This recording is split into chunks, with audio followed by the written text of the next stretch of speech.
apa deskripsi ataukah sejarahnya atau Ada poin-poin penilaiannya. Angka-angka yang bisa dipenuhi. Nanti dikasih dan ke Dikasih. kami atau Dikasih. orang bapak yang buat. Dikasih sama Pak Camat, sudah dikasih sama ada sosialisasi sebelumnya. Formulir sudah ada. Ada formulirnya kan? Ya. Ada juga poin-poin penilaiannya. Iya. Artinya nanti yang menilai itu ada dari kami, dari balai 2 orang, saya dan nanti Kak Lena juga ikut memberikan nilai sesuai dengan form. Nanti dijumlah dia dari 100 itu berapa poin yang masuk setelah kita amati melalui kegiatan. Oh, nilainya dapat 90. Nanti di tempat lain juga kan dilakukan hal yang sama, dapat di sana 88, berarti menang dia di sini. Ya artinya tidak saling mencontek, masing-masing mengisi penilai. Nah, begitu. Ini sebenarnya bukan menang kalah Pak, bukan. Ini cara biar ada jalan untuk memberikan apresiasi. Kalau tidak melalui seperti itu, nanti inspektoratnya nanya, kok langsung ada bantuan seperti itu kan kayak bantuan tunai kan, tidak sama dengan ini program pemerintah seperti ini lain. Harus ada alasan. Nah, salah satunya alasan itu melalui mesaraya, melalui survei, melalui sosialisasi dan penilaian. Oh, memenuhi itu syarat. Untuk menggali sejarah. Untuk menggali sejarah, untuk memelihara. Ya. Taruhlah menang, bisa menang. Kantor kami bisa membantu pembuatan cukup, ya. Atap pelindungan biar jangan kayak tadi dia tenggelam di bawah. Oh, dia ada patah, ada jalannya ndak ada. Oh, menurut kesepakatan masyarakat dari kecil bahwa kita perlu jalan naik, jalan ke atas. Kalau dia menang kan memenuhi syarat untuk diberikan bantuan itu. Tapi ini program baru tahun ini Pak, mudah-mudahan di tahun depan seluruh Aceh bisa ikut terlibat. Kita ini baru mau uji. Ide ini sudah lama, cuman baru kepala ini memberikan dukungan. Kepala sebelumnya juga ada, iya mendukung tapi belum nampak. Nah, sebetulnya kepala ini bersedia memberikan program seperti ini, menyetujui, karena tidak buat. Mudah-mudahan tahun depan bisa kita seluruh Aceh. Artinya dalam waktu bersamaan serentak kita di seluruh kampung yang ada di Aceh sama-sama melakukan gotong royong seperti ini. Ada dana, iya, tapi kita tidak sebutnya honor untuk makan minum. Nanti diatur pakat-pakat lah ya. Ada pendampingnya, jadi kita tidak kerja sendiri, ada dari dinas, ada dari kecamatan, ada dari Ini sejarah betul-betul. Nah, dari sini sampai Tungku Kuno, iya, Tungku Mancang, Tungku Kurembo, Tungku Tepai Putih, sampai itu terakhir Tungku Cukup. kan bagus itu dibuat program ini ya, apa ziarah ya. Kami waktu Orang-orang ini kan orang-orang mulia dekat dengan betul-betul ya dekat Aulia 44 di Krung Bracan. Wali Nanggro saja yang maksudnya jangan berceceran darah di Krung Bracan. Dia bilang, waktu konflik. Tempat lain silakan. Begitulah. Jadi sebenarnya saya sudah buat beberapa halaman buku, saya sudah buat buku sebenarnya tentang 44 ini. Tapi programnya karena ini kameramen saya ini. Jadi saya sambilan survei, sambilan maksudnya buat penelitian dan cari informasi. Memang paling susah kalau misalnya orang arkeolog bilang kita memang epigrafi saja ada epigrafi. Kalau masalah sejarah, misalnya kita tanya sama orang tua-tua, yang namanya sejarah nggak mungkin kan 100% benar. Masalah sejarah yang 5 menit yang lalu pun yang diceritakan pasti ada berbeda dengan kejadian nyata. Tapi masalah sekarang, kalau misalnya ini dibuat seluruh Aceh, misalnya di komparasinya dengan yang di TV misalnya, di TV semua punya kita. Contoh misalnya yang ada sedang kampung ada makam Putro Tani misalnya di Malang, di Biro. ya kita ini nggak ada apa-apanya dibandingkan di sana misalnya gitu. Ya, jadi ini masalahnya sekarang. Kalau misalnya memang dari Balai Pelestarian Cagar Budaya ya, kalau nggak salah. Muskala dulu Muskala kalau nggak salah tahun 80-an. Ya. Muskala. Purbakala. Muskala namanya. Museum dan Purbakala. Ya. Jadi kalau misalnya ini tanpa epitaf, tanpa deskripsi apa-apa, hanya cerita yang tidak dibukukan, tanpa referensi yang jelas. Kan ini punya metodologi dia dalam penulisan, dalam menyampaikan sejarah. Jadi takutnya nanti program yang misalnya orang bapak ini kan mulia programnya, melestarikan cagar budaya, tapi nggak semua tercapai. Ini kan ditakutkan memang nggak mudah untuk mencapai semuanya. Ini yang saya takutkan ini, mana yang saya fungsinya apa nggak ada, karena orang bapak kecil udah kecil gitu. Ini kan di sini camat, kalau nggak salah kecamatan berapa sebenarnya di sini? Satu desa. Satu desa benar. Desa. Kecamatan satu desa. Satu desa. Jadi Pak Camat udah sempat komunikasi dengan saya waktu itu. Ada satu desa yang jadi kandidat kemarin tuh, bukan ini, bukan ini. Masjid Tuha itu ada sejarah lain sebenarnya tentang makam Minana, itu ada 3 makamnya. Akhirnya menuju ke sini. Yang di sini ini sejarahnya pun nggak ada misalnya cerita pasti yang tertulis deskripsinya jelas kan nggak ada. Karena belum ditulis.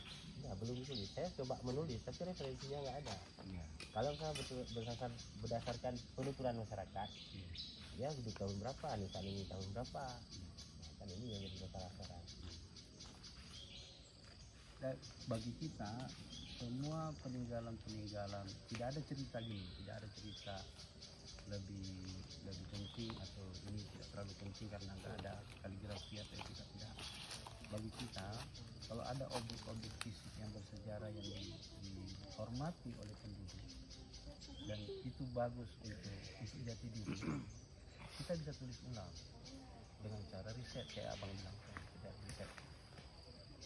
Karena masa lalu itu kan berapa lah yang bisa ditulis oleh epitaf dalam sebuah nisan. Paling dia nulis nama, gelar, waktu kematian, habis itu nggak ada. Tapi yang diingat oleh warga kita, coba dari 2 hari saya diskusi dengan teman-teman bahwa ada kisah kemuliaan Aulia ini secara ilmu ma'rifatnya itu bisa menghadirkan benda-benda yang dibutuhkan oleh masyarakat.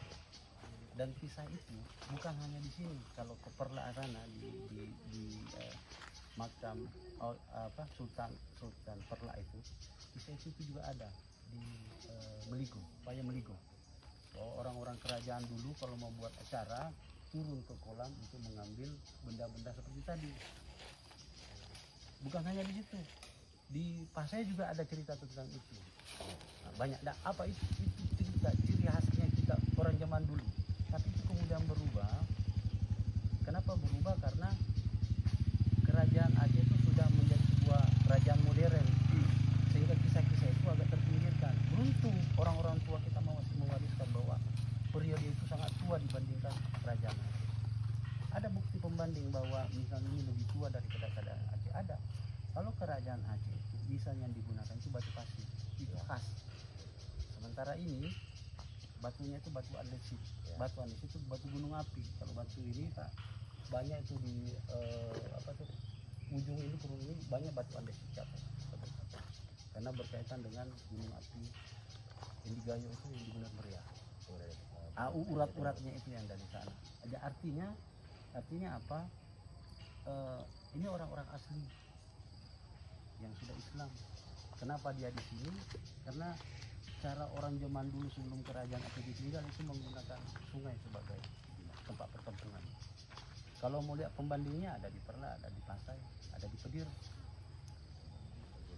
Nah, artinya ini kan kekayaan sejarah lokal yang juga ada, artinya tidak dimonopoli oleh Pasai, tidak dimonopoli oleh Perla, tidak dimonopoli oleh Pedir yang ada di sana. Rupanya Merdu juga ada.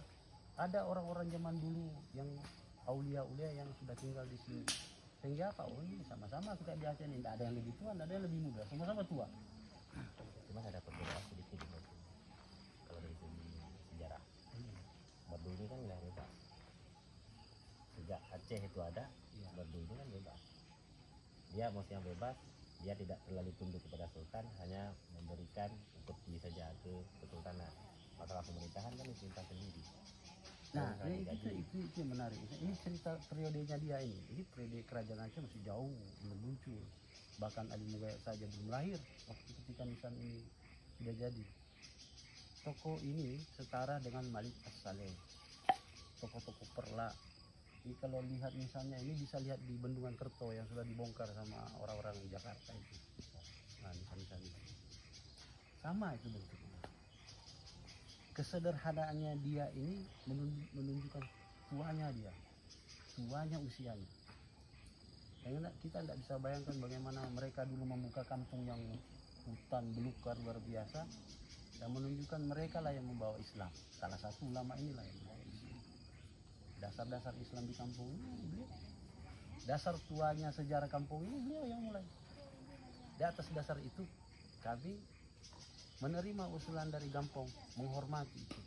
Bukan karena tidak ada etika, tidak. Karena memang nilai-nilainya itu masih sampai di hati orang-orang. Itu yang kita wariskan. berarti gini, intinya kami di sini nanti harus mengisi formulir itu dan deskripsinya harus kami jelaskan sedetail mungkin. Ya, diusahakan semakin Nah, lengkap, mungkin ini. semakin kuat. Saya takutkan gini, ada sebagian penilai itu, maaf ya, bukan ada dokumen. Bahkan orang yang arkeolog itu, ada yang ketika cerita itu dikeluarkan oleh mulut masyarakat dianggap legenda. Ini masalahnya. Ini yang jadi masalah sekarang. Kalau misalnya bapak, misalnya oke, kalau bapak yang menilai seperti itu, saya salut. Karena kisah-kisah itu kan di luar nalar. Ibaratnya orang dahulu yang belum melihat pesawat terbang, kita ceritakan pesawat terbang bilang mustahil. Sekarang kalau misalnya kita kasih tahu ke anak-anak sekarang ini, kalau misalnya ada cerita bahwasanya orang bisa berjalan di atas saja, itu dianggap sebuah legenda. Meskipun itu benar terjadi di zaman dahulu. Jadi ini kan perbedaan zaman ini kan nggak semua orang bisa terima apa. Berarti intinya bapak nanti kalau misalnya jadi penilai, kami tulis apa adanya. Yang kita tulis itu yang kita lihat, yang kita dengar. Ya. Apa yang kita lihat? Misalnya ada, di mana nisannya ditempatkan? Di atas bukit. Di mana lagi? Di pinggir sungai. Ciri-ciri kehidupan masa lalu yang menggunakan teknik seperti itu dalam bermukim itu hanya ada pada abad 15 ke bawah. Kerajaan apa masa itu? Bukan kerajaan Aceh, sebelum kerajaan Aceh. Apa itu? Pasar, perla. Dengan menggunakan pandangan-pandangan ilmu pengetahuan, arkeologi, sejarah dan sebagainya, bisa kita bilang bahwa ini lebih menjurus pada kehidupan sebelum kerajaan Aceh. Artinya uraian kita itu bukan membesarkan, bukan mengecilkan, tapi apa adanya. Apa itu? Dibuktikan dengan foto, misalnya kita foto-foto. Nah, ditambah lagi penilaiannya, rupanya ada warga Gampong kita ini sudah menganggarkan pemeliharaannya, pembersihannya. Itu poin besar bahwa ada kepedulian. Waktu kita datang rimbun, berarti anggarannya belum cair kan? Kalau udah cair kan udah dibuktikan. Kalau dari pemerintah desa memang selalu ada data gotong royong. Itu dia bang. Cuman programnya gotong royong. Gotong royong. Cuman gotong royongnya kan Iya. dari ini dan ada beberapa lokasi tempat pemakaman umum kecil ini gitu. Itu salah satunya. Mudah-mudahan masuk kategori 1, 2, atau 3. Jadi kantor kami bisa memberi bantuan apresiasi kayak seperti tadi lah. Kemudian banyak hal yang bisa dikerjakan nanti dengan kami Pak. Banyak misalnya membutuhkan tenaga untuk membantu, bisa kami bisa kantor kita tapi jadi artinya Sebenarnya yang kami butuhkan sekarang itu referensi. iya, pengetahuan masyarakat itu referensi, tradisi lokal itu referensi. Hanya bagaimana cara mencatatnya, itu menggunakan kaidah pengetahuan kan. Kalau arkeologi macam saya lebih banyak pada apa yang saya lihat. Saya ukur, saya gambar, saya dokumentasi, lalu saya menggunakan studi perbandingan, dapatkan semua itu baru membuat narasi ini. Baru muncul hipotesis ini abad sekian.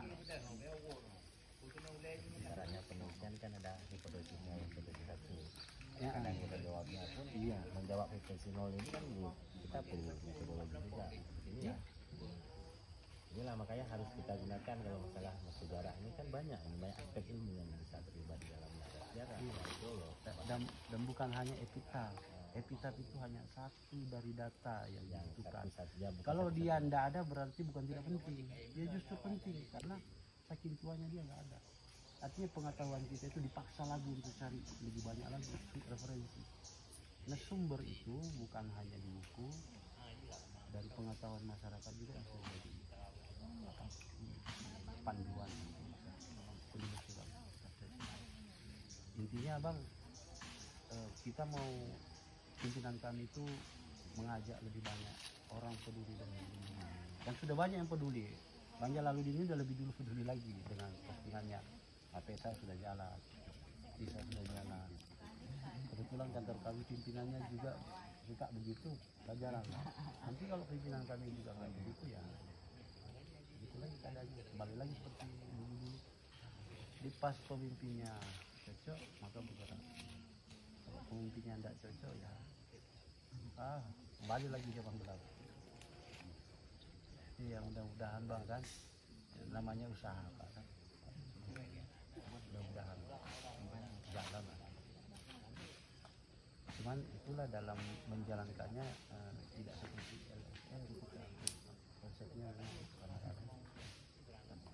Tapi intinya penilaiannya itu ada formnya nanti tak bagi. Udah ada pak formnya? ada, kemarin tuh ada. Ada di grup itu. Itu kan camat yang khususnya. Nanti kalau nggak dikasih camat nanti saya kasih. Kita kasih bang. Ada. Sudah. Form penilaiannya ya. Bukan form penilaiannya.